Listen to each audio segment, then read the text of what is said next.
आप देख रहे हैं गांव घर में आपका स्वागत है। कम्युनिस्ट पार्टी मार्क्सवादी का 11वां अंचल सम्मेलन हाटगाछी सिंघिया में कामरेड सीताराम येचुरी नगर में सफलतापूर्वक संपन्न हुआ। इस सम्मेलन में अंचल सिंघिया सचिव संजीव कुमार शंभू, जिला मंत्री राम आसारे महतो और जिला सचिव रामदयाल भारती ने अपनी उपस्थिति दर्ज कराई।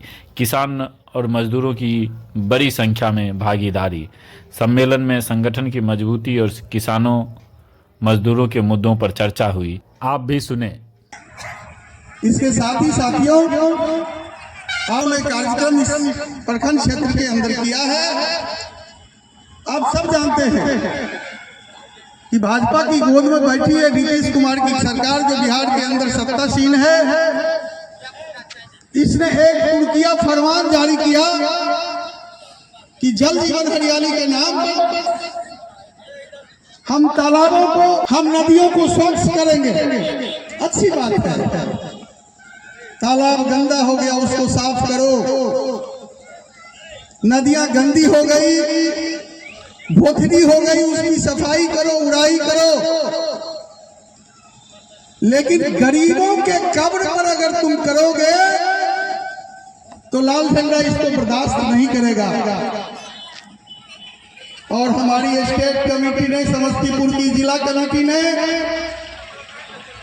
फैसला लिया कि जब तक गरीबों को 5 डिसमिल जमीन उपलब्ध नहीं कराती है सरकार, कम से कम 1 कट्ठा 3 धुर जमीन हम एक भी गरीबों का घर उजड़ने नहीं देंगे। और हमारी पार्टी ने समस्तीपुर के अंदर, कांग्रेस जिला मंत्री जी बैठे हैं, एक ठोस निर्णय लिया कि भारतीय कम्युनिस्ट पार्टी मार्क्सवादी के नेतृत्व में हम पैदल जाके पूरे समस्तीपुर क्षेत्र में गरीबों की बस्तियों में, जहां झुग्गी झोपड़ी में रहते हैं लोग, हम गरीबों को जगाएंगे। और उस कार्यक्रम को सिंघिया में आपके सहयोग से हम लोगों ने भी लागू किया।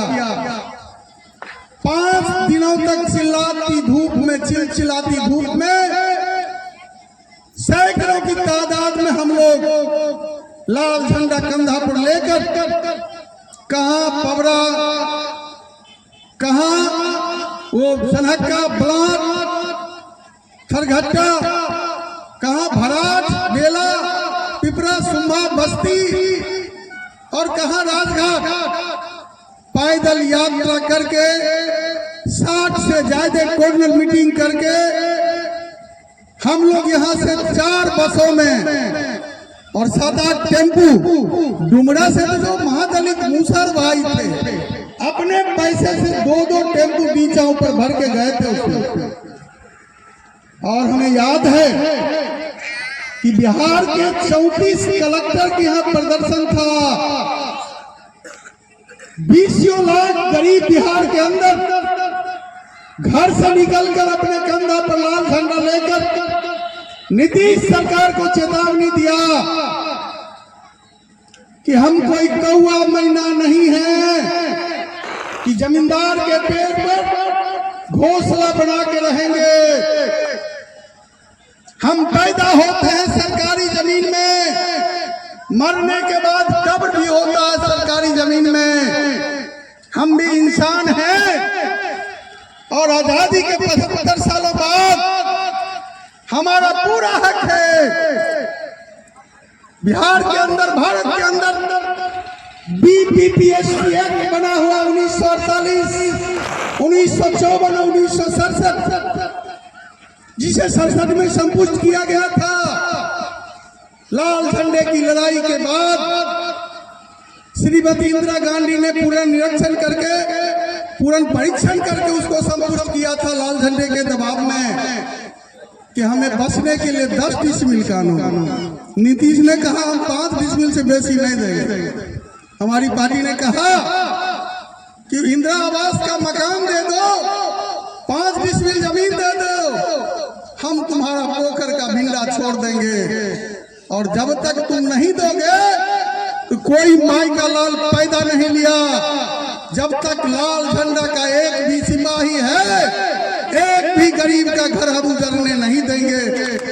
उसी दिन जब कलेक्टर के यहाँ हमारे जिला मंत्री रामाश्रय जी के नेतृत्व में प्रदर्शन हो रहा था, नीतीश सरकार का राजस्व मंत्री उस समय आलोक मेहता थे। ये बीजेपी की सरकार नहीं थी उस समय, यूपीए की सरकार थी। उसने घोषणा किया कि वैकल्पिक व्यवस्था किए बगैर हम गरीबों को नहीं उजाड़ेंगे।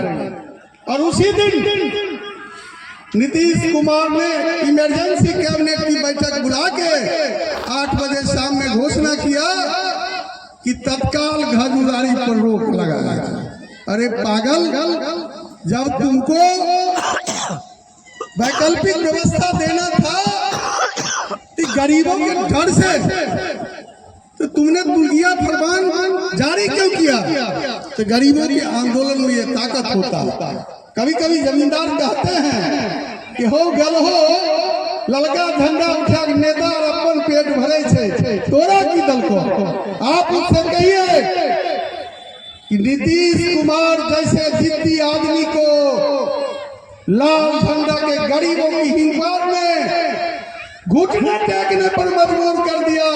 कहा जमींदार भारतीय कम्युनिस्ट मार्क्सवादी के संविधान के हिसाब से प्रत्येक 3 वर्षों पर हमारा सम्मेलन होता है और हम आम जनता के जो सवाल है उस सवाल को चिन्हित करके हम आंदोलन तय करते हैं। आपने देखा जब पिछले सम्मेलन हुआ था, उस सम्मेलन के दौर में जब सरकार ने वैसे निर्णय लिया गरीबों को घर उजाड़ने के खिलाफ, हमारी पार्टी ने ही सबसे पहले समस्तीपुर पार्टी ने बैठ करके निर्णय लिया कि नहीं, एक तरफ घर उजाड़ने का निर्णय लिया है, भारतीय कम्युनिस्ट पार्टी मार्क्सवादी गरीबों को बचाने का काम करेगा और उस पर हमने इस जिले भर में संघर्ष को छेड़ने का काम किया। उसी का परिणाम स्वरूप आज वो सरकार को पीछे हटनी पड़ी। इस तरह से आज केवल हम सिंघिया में नहीं कर रहे हैं, हमारे समस्तीपुर के अंदर आज 15 लोकल कमेटी है। आज ये अंतिम इस जिले का अंचल है जहाँ ये सम्मेलन संपन्न हो रहा है। फिर हमारा सम्मेलन होगा 14-15 तारीख को होगा, तो जिला का सम्मेलन होगा यहाँ सिंघिया में। फिर दरभंगा में होने जा रहा है राज्य सम्मेलन और फिर हमारे साथियों ने बताया मदुरई में होने जा रहा है ऑल इंडिया सम्मेलन। हम पूरे नीचे से ऊपर तक हम नेतृत्व का चुनाव करते हैं और तमाम दलों में नेतृत्व का जो चुनाव होता है वो मनोनीत होता है। लेकिन हमारे यहाँ हम यहाँ पर्यवेक्षक के तौर पर आए हैं, लेकिन आगे कौन नेता होंगे हम नहीं जान रहे हैं। यहाँ वैसे कमेटी का चुनाव होगा, नेता का वो चुनाव करेंगे। यहाँ के भौगोलिक परिस्थिति के हिसाब से यहाँ के साथियों ये नेता का चुनाव करेंगे। तो इसका मकसद हमारा यही है।